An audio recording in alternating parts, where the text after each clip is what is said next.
If you're in your first healthy relationship after breaking the cycle of being in toxic ones, congratulations. Now, this might be a very nerve-wracking time for you because you feel like you don't want to mess it up and it's so different than any of your previous relationships. And I hear you because I've been there and I've been in the toxic cycle and I've been where you're at right now, being in the first healthy relationship. And I'm going to tell you some things that you need to look out for and to be aware of before you self-sabotage. Hello y'all, my name is Janette and welcome back to another video dedicated to help you break out of the cycle of toxic behaviors and relationships in your personal and romantic area of your life. My name is Coach Janette from Janette the Zeto, and if you like anything personal development or healthy relationships, make sure you hit subscribe and please join our tribe. But with that said, let's talk about the practical steps that you want to look out for if you are in your first healthy relationship. And make sure you grab your notebook and pen because as always, I have my notes here and they're going to be very detailed. But number one, the first thing that you need to look out for is questioning whether or not you are in the right relationship. Yep, a lot of people don't want to talk about this because they feel like there's a lot of guilt and shame around it, but I'm going to keep it real with you because this is completely normal, especially if you have been in multiple toxic relationships before. This is not going to look like your previous questioning in your past toxic relationships, wondering, are they the one? Why are they treating me like this? Am I not good enough for them? Should I leave the relationship? But it will be very subtle and it will be in the back of your mind because you're wondering why this relationship feels so different from your past one. And different because they're probably treating you amazingly and they're a wonderful partner, but you can't help but think, where did the passion go? Why do I feel like this relationship is a little bit boring? And if this is you right now, your mind is playing tricks on you because what's most likely happening is that you've associated the constant highs and lows, the toxicity, the silent treatment, the yelling, the screaming as passion, when in reality this boringness is actually just peace. It's calmness. It's your nervous system regulating and knowing that this is a very safe person to just relax and be around. Our body and our mind might not have been accustomed to this yet. And so it's not that they're not the one, but it just might be that we are not yet familiar with this type of dynamic. Because what we're comfortable and familiar with is toxicity. And so if you really do want to break the cycle, of course it's going to feel different. Of course it's not going to be the same as your previous relationships, and it's not going to be an immediately flame and spark as it used to be. Because another secret, those immediate sparks in your previous toxic relationships was not actually sparks. And it's your body reminding you that this is a familiar feeling where you feel like you're going on a roller coaster again, and it's not healthy. Number two, slow down. I know this is very nerve-wracking right now and you might think that I don't want to mess this up, I don't want to ruin the relationship and self-sabotage like I used to do in my previous relationships, but that is not going to happen.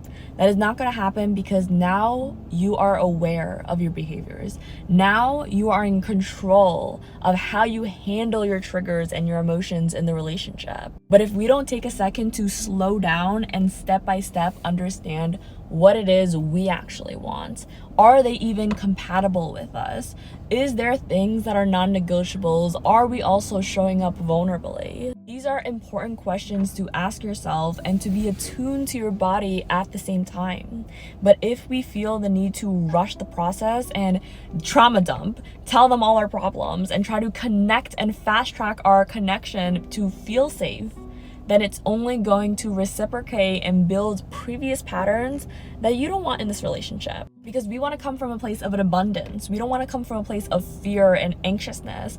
And fear means rushing. But abundance means taking our time, enjoying the scenery, and also stepping in and getting closer to being vulnerable. Which leads me to number three. They do not love you for what you do.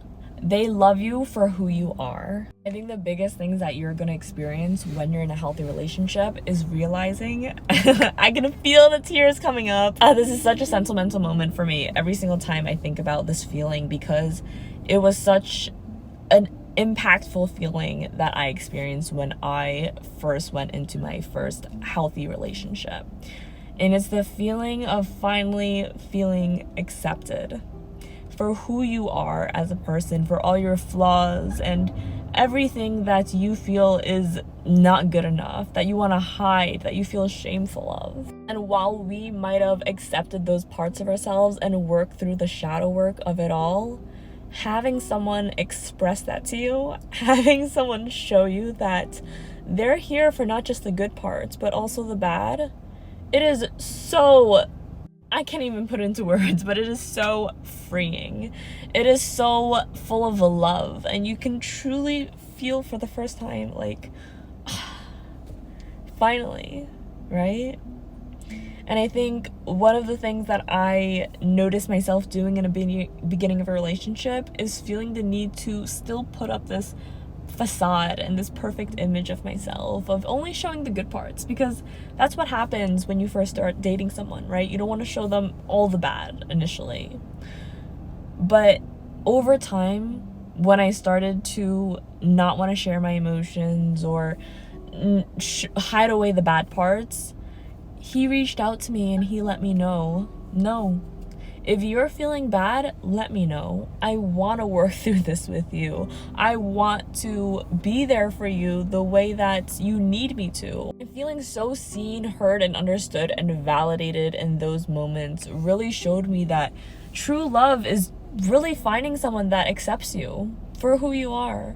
The bad, the good, they don't judge you for the bad. They don't see the flaws as something negative, but they see it as something that is human. And so if you're feeling this need to put up a facade and hide parts of yourself that you're not that proud of, I promise you the right person is going to accept every part of you. And you will feel this moment in your healthy relationship and know that it is okay to slowly let your walls down and be vulnerable because it is safe. Okay, we managed not to shed tears yet, but number 4, it's understanding the difference between someone who truly respects your boundaries versus someone that's not caring about you. And I've heard this so many times from my clients before where they tell me, Janette, I feel like they don't care about me. When I tell them that I gotta go to sleep, I'm busy, they don't beg for my attention. They don't tell me, no, I'm gonna talk to you anyways, but they actually listen to me and say, okay. And you know what I do? I look at them and I go, so you mean they respect your boundaries? And listen, I get it. I used to also be the type of person that thought, oh, they don't care about me because they're not telling me that they want to speak to me more. They don't want to sacrifice my sleep for this. But this is the truth. Love is not always sacrifice. And if we learn that the ultimate form of love is sacrifice, we are constantly going to accept people pushing our boundaries and trying to get more time and energy and love from us because they just love us so much that they want to see us more. But the truth is, there is a balance, right? Sacrifice can be form of love, but respect is just as important. Respect shows that they actually value you as a person. And when someone truly loves and respects you, they're not going to constantly sacrifice your sleep, your health, your ability to do work for attention and time for them. They're gonna let you know, okay, I know we're not feeling the best right now and I'm feeling upset, but you don't need to sacrifice your sleep and stay up to show me that you love me. That is not love. That is just telling me that you don't know how to take care of yourself. Because I love you, and because I love you, I want to make sure that you're taken care of, that you have enough sleep, that you can do your work, and that you're okay. Because it doesn't matter whether or not I'm feeling bad in the moment. Emotions are temporary. It matters that both of us know that we still love each other and that we are being taken care of. And if this sounds like a completely foreign subject to you and you're thinking, no way, there is no way that there's people actually out there like this where they care about who you are as a person. There is, and this is the bare minimum treatment that you want in a relationship, which is someone who actually loves you. Not from a place of ego, not from a place of pride, but from a place of genuine abundance. And if you actually taken the time to heal and grow and understand your wounds and break out of the cycle and do the shadow work, then you probably treat yourself this exact same way now. Where you think and put yourself first. You don't sacrifice your sleep and your needs for other people. Maybe once in a while, because there are nuances in a relationship, sometimes we need a sacrifice. Because if we're never sacrificing and we're only doing things that are convenient for us, then that's also an issue. But that's another video that I'm going to talk about. So moving on to step number 5. If you still have unhealthy behaviors or triggers that come up in your relationship, it doesn't mean that you're not healed. If you don't already know this, healing is not linear. And healing with yourself as a singular person versus healing in a relationship and navigating both people's triggers and beliefs and thoughts completely different. And it is completely normal for you to find yourself still feeling triggered no matter how much you did the healing work. Because when you are by yourself, you are not surrounded by constant triggers.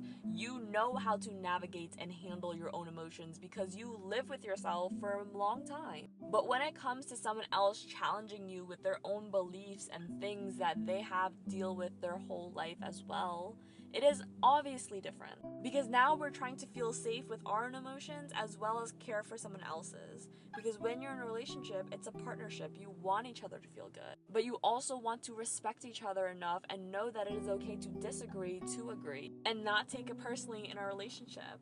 But in most perfect relationships, there will always be conflict or disagreements that arise. Because that's just a part of life. But it's not about not having arguments or disagreements at all, but it's about learning how to navigate it in your relationship and still make each other still feel seen, heard, and understood.